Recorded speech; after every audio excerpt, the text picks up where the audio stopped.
Well, this kangaroo attack unfolded here at the beginning of a walking trail in Templestowe, a suburb in Melbourne's northeast. And the very nature of it is absolutely shocking. Debbie Urquhart was going for a run on Saturday morning at about 6 o'clock when a full-size male kangaroo kicked her to the ground and began attacking her with its claws, leaving her cowering on the ground. And my clothes were just shredded.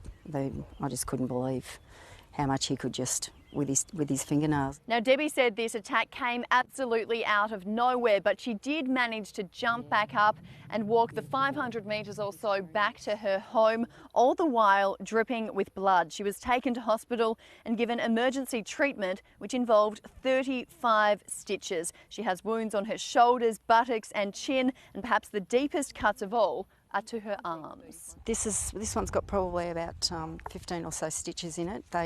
He ripped down to the bicep tendon and the deltoid as well, muscle.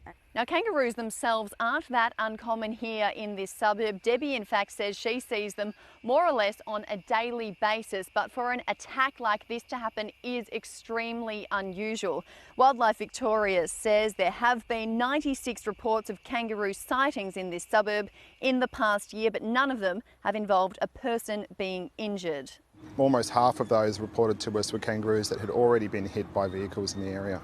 Now, authorities say in this very unfortunate incident involving Debbie, the roo in question could well have been a male kangaroo that had been kicked out of its mob and was most likely acting defensively when he was startled by Debbie running past.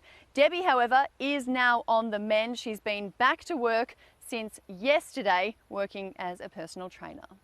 See it first on 9 News with Peter Hitchen.